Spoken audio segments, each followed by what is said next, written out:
കാശ് പോയതിന്റെ ഒരു സന്തോഷം. നമ്മൾ BRP കട്ട് ചെയ്ത് തിരിച്ചയക്കുന്നത് നമ്മൾ പലയിടത്തും കേട്ടിട്ടുണ്ടല്ലേ. പക്ഷെ ഇതെന്റെ BRP കാർഡല്ല, ഇതെന്റെ പ്രൊഫഷണൽ ലൈസൻസ് ആണ്. അപ്പോൾ നമ്മൾ അഡ്രസ്സ് ചേഞ്ച് ചെയ്ത് കഴിഞ്ഞപ്പോൾ നമ്മൾ DVLAയുടെ സൈറ്റ് വിസിറ്റ് ചെയ്ത് കഴിയുമ്പോൾ നമുക്ക് കാണാം അഡ്രസ്സ് ചേഞ്ച് ചെയ്തു എന്നുള്ളത് DVLAയിൽ നമ്മൾ അറിയിച്ചില്ല എന്നുണ്ടെങ്കിൽ നമുക്ക് അറൌണ്ട് ഒരു 1000 പൗണ്ട് വരെ ഫൈൻ വരാനുള്ള ചാൻസ് ഉണ്ട്. അപ്പൊ നമ്മൾ വീടൊക്കെ മാറിക്കഴിഞ്ഞാൽ നമ്മുടെ ലൈസൻസിലും ആ മാറ്റം വരുത്തണം, അഡ്രസ്സ് ചേഞ്ച് ചെയ്യണം. അപ്പൊ ഞാൻ എന്റെ അഡ്രസ്സ് ചേഞ്ച് ചെയ്തു, എനിക്ക് പുതിയ ലൈസൻസ് കിട്ടി. ഇപ്പൊ ഇതിന്റെ പഴയ ലൈസൻസ് പ്രൊഫഷണൽ ലൈസൻസ് ആണ് കേട്ടോ. അപ്പൊ നമ്മളിത് കട്ട് ചെയ്തിട്ട് DVLAക്ക് തന്നെ തിരിച്ചയച്ചു കൊടുക്കണം. അവര് ഈ ലൈസൻസിന്റെ കൂടെ അവർ അറ്റാച്ച് ചെയ്തിരിക്കുന്ന ലെറ്ററിനകത്ത് അവർ സ്പെസിഫിക് ആയിട്ട് പറഞ്ഞിട്ടുണ്ടായിരുന്നു ഓൾഡ് ലൈസൻസ് നമ്മൾ കട്ട് ചെയ്ത് DVLAയിലേക്ക് തിരിച്ചയച്ചു കൊടുക്കണമെന്ന്. അപ്പൊ ഇന്ന് അതാണ് നമ്മുടെ പരിപാടി. ഓക്കെ, ഇനി നമുക്കിത് പോസ്റ്റ് ഓഫീസിൽ കൊണ്ടുപോയിട്ട് തിരിച്ചയച്ചു കൊടുക്കണം. ഒരു പനി കഴിഞ്ഞേ ഉള്ളൂ, അതുകൊണ്ട് ഒരു സേഫ്റ്റിക്ക് വേണ്ടിയിട്ട് ഒരു ഫ്ലീസും കൂടി ഇട്ടേക്കാം. നമുക്ക് തൊട്ടടുത്ത് തന്നെയാണ് പോസ്റ്റ് ഓഫീസ്. ഇന്ന് ശരിക്കും ഒരു മൺഡേ ആണ്, വർക്കിംഗ് ഡേ ആണ്. പക്ഷെ മാർച്ച് എൻഡ് ആയതുകൊണ്ട് നമുക്ക് കുറച്ച് ആനുവൽ ലീവ് ഒക്കെ ബാക്കിയുണ്ടായിരുന്നു, അതെല്ലാം എടുത്തു തീർക്കാൻ വേണ്ടിയിട്ട് ഇന്നിപ്പോ ആനുവൽ ലീവാണ്. ഈ ഒരു വീക്ക് ഫുള്ള് നമുക്ക് കറങ്ങാനുള്ള ടൈമാണ്. പക്ഷെ കഷ്ടകാലത്തിന് എനിക്ക് പനി പിടിച്ചുപോയി, അത് മാത്രമേ ഒരു പ്രശ്നമുള്ളൂ. പുറത്തെ വെതർ കണ്ടു കഴിഞ്ഞാൽ പുറത്തോട്ട് പോകാനേ തോന്നില്ല കേട്ടോ. ഇതാണ് നമുക്ക് പുറത്തേക്കുള്ള വ്യൂ കേട്ടോ. അതാണ് നമ്മൾക്ക് പോകേണ്ട സ്ഥലം. ഒരു ചെറിയൊരു ഷോപ്പിംഗ് സെന്റർ ആണ്. അപ്പൊ അവിടെ ഉണ്ട് പോസ്റ്റ് ഓഫീസ്. നമുക്ക് അങ്ങോട്ടേക്ക്. അറൌണ്ട് ഒരു 2 years ആയിട്ട് നമ്മൾ താമസിക്കുന്നത് ഈ ഒരു ഏരിയയിലാണ് കേട്ടോ. അപ്പോൾ ആദ്യം നമ്മൾ ഫസ്റ്റ് ഫ്ലോറിലായിരുന്നു, പിന്നെ നമ്മൾ 4th ഫ്ലോറിലേക്ക് മാറി. കുറച്ചുകൂടി ബെറ്റർ ആയിട്ടൊരു അപ്പാർട്ട്മെന്റ് കിട്ടിയപ്പോൾ അത്യാവശ്യം കാം ആൻഡ് ക്വയറ്റ് ആയിട്ടുള്ള ഒരു ഏരിയ ആണിത്. ഒരു ടൗണിൽ നിന്ന് കുറച്ച് മാറി ഒരു സെമി അർബൺ ഏരിയ എന്നൊക്കെ വേണമെങ്കിൽ പറയാം.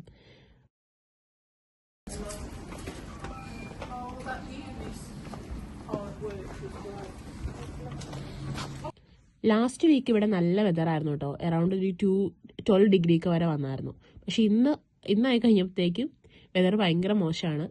ഫീൽ ലൈക്ക് 4 ഒക്കെയാണ്. പിന്നെ ഒരു വിൻഡി വെതറൊക്കെ ആയതുകൊണ്ട് അങ്ങനെ അത്ര നല്ല സുഖമൊന്നുമില്ല പുറത്തേക്കോട്ട് ഇറങ്ങി നടക്കാൻ വേണ്ടിയിട്ട്.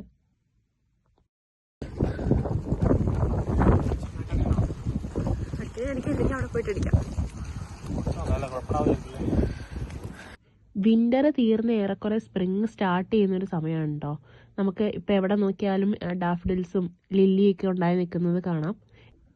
അപ്പം നമ്മൾ സിറ്റി സെൻറ്ററിലെത്തി വണ്ടിയൊക്കെ പാർക്ക് ചെയ്തു. അവിടെ പേയ്മെൻറ്റ് ചെയ്യാനായിട്ട് സാധാരണ എല്ലായിടത്തും പേയ്മെൻറ്റ് മെഷീൻസ് ഉണ്ടാവാറുള്ളത്. ഇവിടെ പേയ്മെൻറ്റ് മെഷീൻ ഒന്നും ഇല്ലായിരുന്നു. നമ്മൾ ആപ്പ് ഡൗൺലോഡ് ചെയ്ത് ആപ്പ് ഉപയോഗിച്ചായിരുന്നു പേയ്മെൻറ്റ് ചെയ്യുന്നത്. അപ്പോൾ നമ്മുടെ അടുത്തൊരു ലേഡി, അവർ ഇവിടെ ഫസ്റ്റ് ടൈം ആണെന്ന് തോന്നുന്നു, അവർ എങ്ങനെ പേയ്മെൻറ്റ് ചെയ്യണം എന്നുള്ളത് കൺഫ്യൂഷൻ അടിച്ച് നിൽക്കുമായിരുന്നു. അപ്പം അവർ നമ്മളോട് ഇന്ന് എങ്ങനെ സാധാരണ ചെയ്യാറെന്നൊക്കെ അന്വേഷിച്ചു. അപ്പോൾ അവരുമായിട്ട് കുറച്ച് നേരം നമുക്ക് സ്പെൻഡ് ചെയ്യേണ്ടി വന്നു. Sliding door.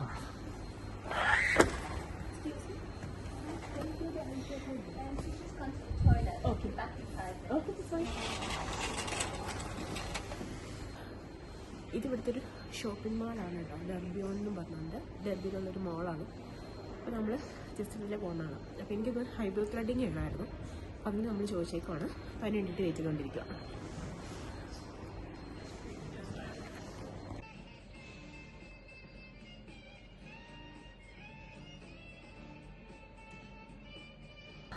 നമ്മൾ ഈ ഐബ്രോ ത്രെഡിങ് ഒക്കെ ചെയ്യാൻ ഉദ്ദേശിക്കുന്നുണ്ടെങ്കിൽ പ്രോപ്പറായിട്ട് എല്ലാ മാസവും ചെയ്യണം. ഇല്ലെന്നുണ്ടെങ്കിൽ ഇതുപോലെ വേദന എടുത്തിരിക്കേണ്ട വരും. എനിക്ക് 2 മാസം കൂടിയാണ് ചെയ്തത്. അതിൻ്റെതായ നല്ല വേദന ഉണ്ടായിരുന്നു. അപ്പം അങ്ങനെ ആ കലാപരിപാടി കഴിഞ്ഞു.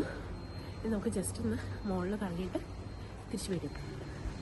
നമ്മുടെ നാട്ടിൽ നമ്മൾ സ്റ്റുഡിയോയിൽ പോയല്ലേ പാസ്പോർട്ട് ഫോട്ടോസൊക്കെ എടുക്കാറ്. ഇവിടെയാണെങ്കിൽ നമുക്ക് പലയിടത്തും ഈ ഫോട്ടോ ബൂത്തുകൾ കാണാനായിട്ട് പറ്റും. അപ്പം 2 ടൈപ്പ് ഓഫ് ഫോട്ടോ ബൂത്തുകളുണ്ട്. നമുക്കിപ്പോൾ പാസ്പോർട്ട് സൈസ് ഫോട്ടോ വേണമെങ്കിൽ അതിനൊരു സെപ്പറേറ്റ് ഉണ്ട്. പിന്നെ അതുപോലെ നമുക്കൊരു സെലിബ്രേഷൻ മൂഡിൽ ഉള്ള ഫോട്ടോസ് ആവശ്യമെങ്കിൽ അതിനുള്ളതും ഉണ്ട്. അപ്പോൾ ഇത്രയും സമയമായിട്ട് ഇത് കാണുന്നുണ്ടെങ്കിൽ നമ്മൾ ഇതുവരെ ട്രൈ ചെയ്ത് നോക്കിയിട്ടുണ്ടായിരുന്നില്ല. അപ്പോൾ നമ്മൾ വന്ന വഴിക്കാണ് ഈ ഫോട്ടോ ബൂത്ത് കണ്ടത്. അപ്പോൾ ജസ്റ്റ് ഒന്ന് ട്രൈ ചെയ്ത് നോക്കാമെന്ന് വിചാരിച്ചു. 10 pound പേ ചെയ്യേണ്ടി വരും.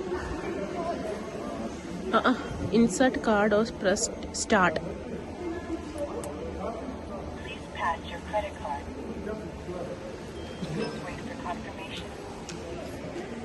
The different choices.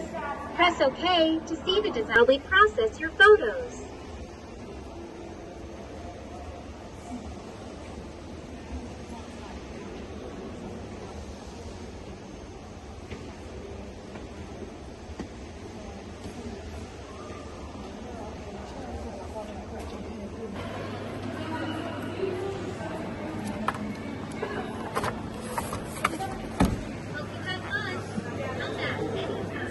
പിടിച്ച്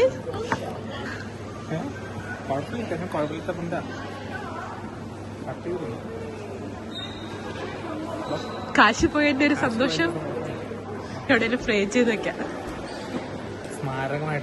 സ്മാരകവും ഒരു കാര്യമില്ലായിരുന്നു. അവിടുന്ന് നമ്മൾ നേരെ അകത്തേക്ക് എന്നത്തേക്ക് അവിടെ ഒരു ടർക്കിഷ് സ്വീറ്റ്സിന്റെ ഔട്ട്ലെറ്റ് ഉണ്ടായിരുന്നു. അപ്പം ഇവിടെ ഏത് ഫുഡ് ഫെസ്റ്റിന് പോയി കഴിഞ്ഞാലും നമുക്ക് ഈ ടർക്കിഷ് സ്വീറ്റ്സ് അല്ലെങ്കിൽ അറേബ്യൻ സ്വീറ്റ്സ് ഒക്കെ കാണാനായിട്ട് പറ്റും. അപ്പം നമ്മൾ അവിടുന്ന് കുറച്ച് ബക്ലവയെല്ലാം വാങ്ങിച്ചുകൊണ്ടാണ് പിന്നെ പോയത് കേട്ടോ.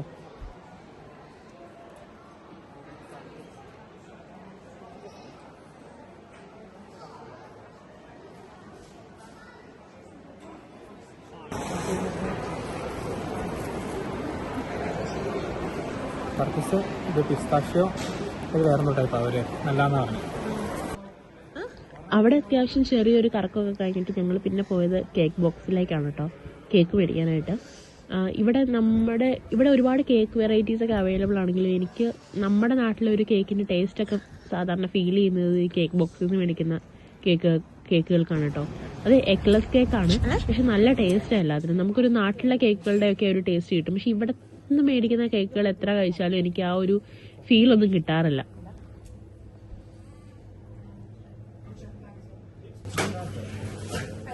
Can we have one slice of fruit and Anything else?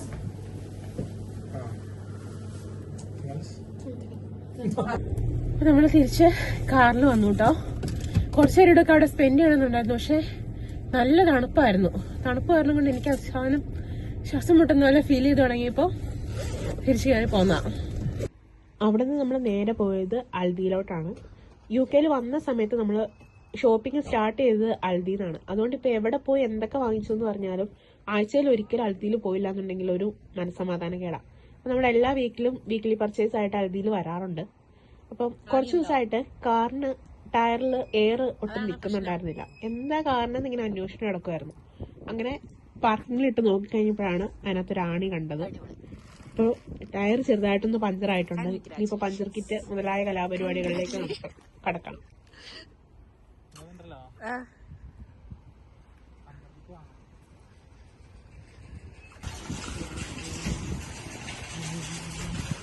UK ഏറ്റവും എക്കണോമിക്കലായിട്ട് പർച്ചേസ് ചെയ്യാൻ പറ്റുന്ന സ്ഥലമാണ് അൽദി.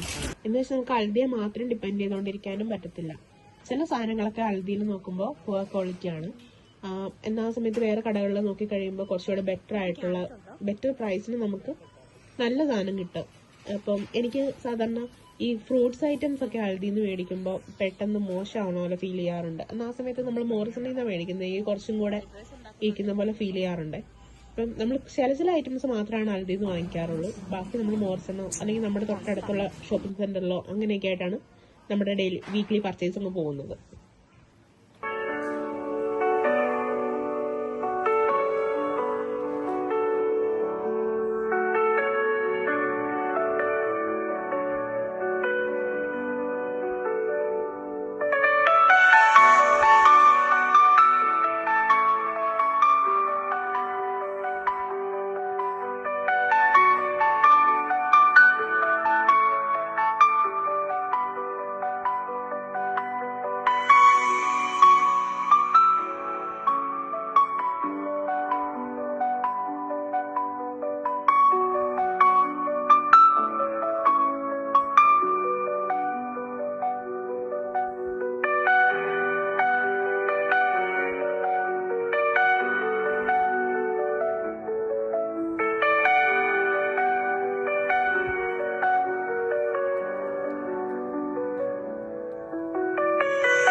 എത്രയായി ടോട്ടല്?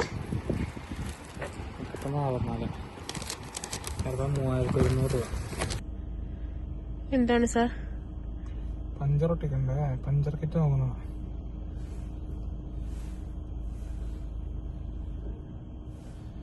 ഇന്ന് ബുക്ക് ചെയ്താൽ നാളെ കിട്ടും, പിന്നെ കുഴപ്പമില്ല. അവിടുന്ന് നമ്മൾ നേരെ പോയത് എയർ ഫില്ല് ചെയ്യാൻ വേണ്ടിയിട്ടാട്ടോ. തീരെ കുറവായിരുന്നു. നമുക്കിവിടെ 1 പൗണ്ട് ഇട്ട് കഴിഞ്ഞാൽ അറൗണ്ട് ഒരു 5 മിനിറ്റ്സ് നമുക്ക് യൂസ് ചെയ്യാനായിട്ട് കിട്ടും. അവിടുത്തെ പിന്നെ നേരെ നമ്മൾ വീട്ടിലോട്ട് തിരിച്ചു.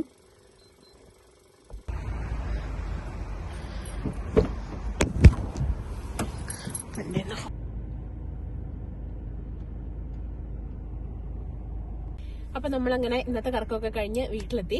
അപ്പൊ ഈ വീഡിയോ എല്ലാവർക്കും ഇഷ്ടപ്പെട്ടു എന്ന് വിചാരിക്കുന്നു. അടുത്തൊരു വീഡിയോ ആയിട്ട് കാണുന്നത് വരെ ബൈ.